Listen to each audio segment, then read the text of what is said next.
Assalamualaikum warahmatullahi wabarakatuh. Alhamdulillah. Selamat sore para sedulur-sedulur yang saya cintai dan semoga dicintai oleh Allah SWT. Para sedulur, gembira sekali ya rasanya hari ini dengar kabar yang mungkin gak cuma saya, pasti juga masyarakat, mungkin warga yang lain juga pastinya gembira ketika KPK atau Komisi Pemberantasan Korupsi memberitakan tentang tersangka kasus dugaan korupsi di Kemendikbud ya teman-teman, terkait dengan pengadaan laptop untuk program digitalisasi pendidikan di era tahun 2019 sampai tahun 2022.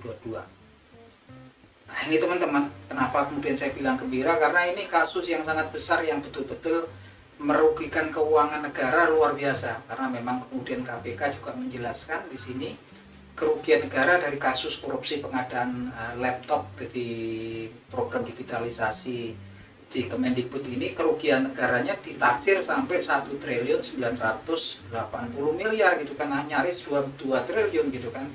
Gimana negeri kita itu gak rusak gitu kan, saat sekelompok orang kemudian makan sendiri uang gitu kan, uang negara yang memang hasil pembayaran pajak daripada rakyat salah satunya gitu kan, yang sampai besarannya sampai triliunan gitu kan. Nah ini kan memang yang sarahkan secara luas ya teman-teman gitu kan. Dan ini hari ini secara tegas kemudian KPK sudah mengumumkan bahwasanya mantan Kemendikbud di era tahun 2019 sampai 2022 inisialnya NAM ini saat ini dijadikan tersangka kasus korupsi pengadaan laptop program digitalisasi di Kemendikbud di era 2019 sampai 2022. Nah ini memang kemudian saya bilang dari obrolan-obrolan kita sebelumnya, bahwasanya memang baru kemudian kita ngerti gitu kan, apakah ketika Presiden Prabowo Subianto mendistribusikan prajurit TNI bahkan kendaraan berat seperti Panser untuk menjaga institusi hukum ya, salah satunya adalah Kejaksaan Agung gitu kan. Dan pasti juga kita kemudian mulai pikiran paling liar kita kemudian berpikir tentang segala sesuatu kejadian yang terjadi belakangan ini yang sebetulnya memang mengarah berusaha mendiskreditkan Presiden kita Bapak Prabowo Subianto. Kalau kita lihat memang banyak kerusuhan-kerusuhan yang terjadi kemarin kan, isunya memang berubah-ubah ya skenarionya. Awal muncul ketika ada demo buruh, kemudian ada demo mahasiswa yang tuntutannya, kalau buruh kan tuntutannya kemarin kan untuk pembubaran outsourcing gitu. Nah ini upah buruh gitu kan.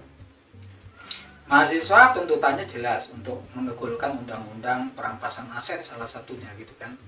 Tapi kemudian ketika mereka selesai, malam berlanjut lagi yang memang ya enggak ya berubah lagi gitu kan, kemudian jadi anarkis, kemudian ketika kemudian ada korban, skenario nya berubah lagi ini gitu kan. Jadi kemudian masyarakat melawan aparat yang kejam gitu kan, yang memang arahnya ujung-ujungnya nanti adalah mendelegitimasi ataupun mendiskreditkan pimpinan negeri ini gitu kan.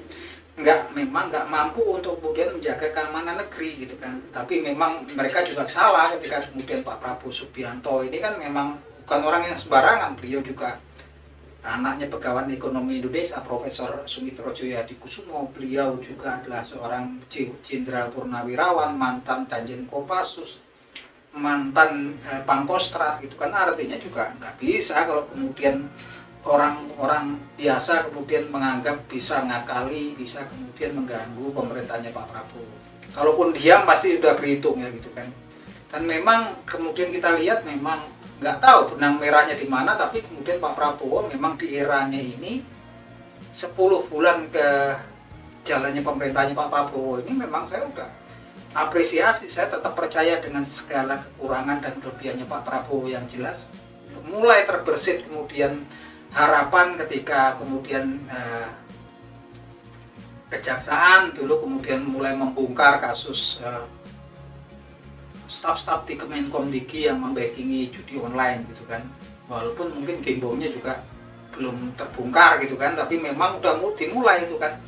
Berlanjut kemudian adanya dugaan kasus korupsi di laptop, di pengadaan laptop di program digitalisasi di Kemendikbud. Berlanjut lagi kemudian adanya dugaan kasus korupsi di Kemenak terkait dengan pengadaan kuota pembagian kuota haji di tahun 2024, di mana dugaan kasus korupsi di Kemenak terkait dengan pembagian kuota haji itu sampai kerugian negara itu taksir juga sampai 1 triliun teman-teman, dan belum juga yang dirugikan adalah para jemaah haji reguler ya teman-teman, yang harusnya mereka udah berangkat nantinya sampai berpuluh tahun kemudian dikorup ya, dikasihkan ke orang-orang yang memang haji khusus gitu kan, yang memang kemudian bisa membayar mahal gitu kan. Ini luar biasa sekali ya, memang sampai urusan agama pun ya diduitin juga gitu kan. Ini betul-betul sangat geram kita dengarnya kan, dan memang kemudian di eranya Pak Prabowo ini mulai kemudian tanda-tandanya mulai dibongkar kan, dan akhirnya memang kemudian saat ini benang-benang kusut itu sudah mulai terurai ya teman-teman, ketika kemudian kasus-kasus itu mulai perlahan dibongkar di masa kepemimpinan Presiden Prabowo Subianto. Dan itu semua dimulai ketika kemudian ada seorang wamen di kabinetnya Pak Prabowo Subianto yang kemudian menjadi tersangka di kasus pemerasan penerbitan SK sertifikat K3 ya, kesehatan dan keselamatan kerja di Kemenaker, dan memang kemudian jadi tersangka teman-teman saat ini gitu kan. Nah itu memang kemudian timbul harapan kita semua bahwasanya memang di eranya Pak Prabowo Subianto ini dia akan kemudian memang tegas dalam penegakan hukum ya teman-teman. Nah memang harapan kita memang saat ini ketika momentumnya datang, ketika para mahasiswa, kemudian buruh, dan seluruh elemen masyarakat kemudian menuntut penerbitan pembahasan undang-undang perampasan aset ya, tunggu apa lagi gitu kan momentumnya. Jangan sampai kemudian kalaupun ada demonya malah kemudian disusupi provokator, merusak bangunan-bangunan pemerintah, merusak fasilitas umum. Esensinya apa di situ gitu kan, esensinya apa? Walaupun lagi-lagi itu semua karena memang kemudian dipengaruhi oleh para aktor-aktor provokator yang memang Pak Prabowo sendiri menyatakan bahwasanya dia berkata demi Allah dia nggak akan mundur selangkah pun untuk kemudian menghadapi para mafia-mafia itu. Yang jelas kalau kita lihat memang yang disebut mafia oleh Pak Prabowo Subianto juga nggak sembarangan. Kalau kemudian memang ada invisible hand yang menggerakkan kerusuhan-kerusuhan di negeri ini kan memang pendanaannya kan pastinya luar biasa, karena hampir nyaris di 80% di kota-kota besar yang ada di Pulau Jawa, di Sumatera, dan juga di Kalimantan, Sulawesi gitu kan.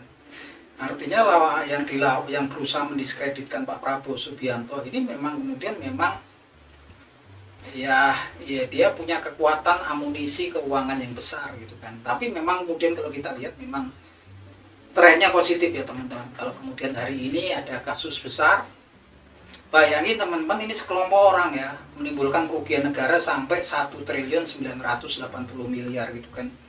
Dimana betul-betul penyakit yang nggak merusak gitu kan. Uang itu kalau dibagi ke seluruh negeri ini gitu kan, dapat semua bagian gitu kan. Ini 1.980 miliar kan, gila-gilaan itu sampai sebanyak itu gitu kan, untuk sekelompok orang-orang tertentu gitu kan. Dan itu adalah uang-uang yang memang hasil salah satunya adalah dari pajak masyarakat gitu kan. Gimana nggak rusak negeri kita ini. Makanya kita ya sekarang bersatu, esensinya adalah kemudian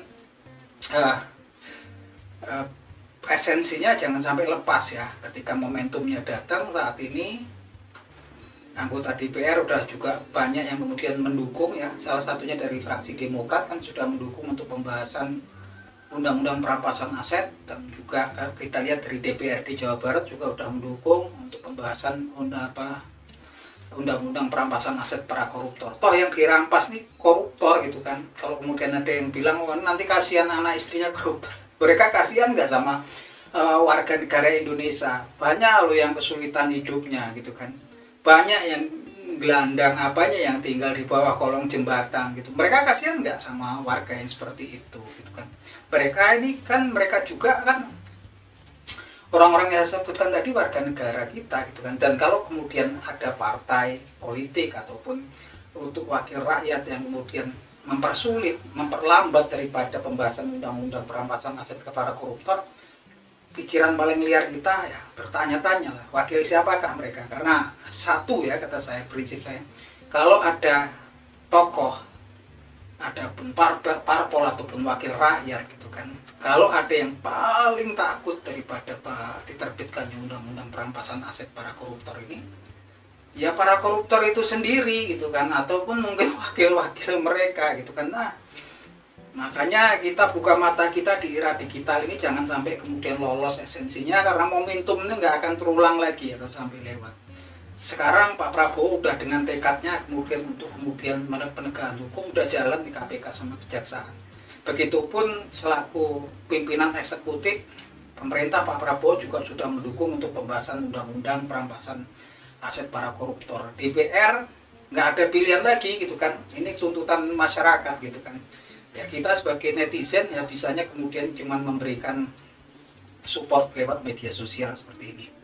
Nah itu aja teman-teman. Kalau teman-teman punya analisa tentang kejadian besar hari ini, saya pikir ini sebuah kejadian besar ya, pengungkapan ini kan. Silakan tulis di kolom komentar. Akhir kata semoga bermanfaat. Wabillahi taufiq wal hidayah. Wassalamualaikum warahmatullahi wabarakatuh.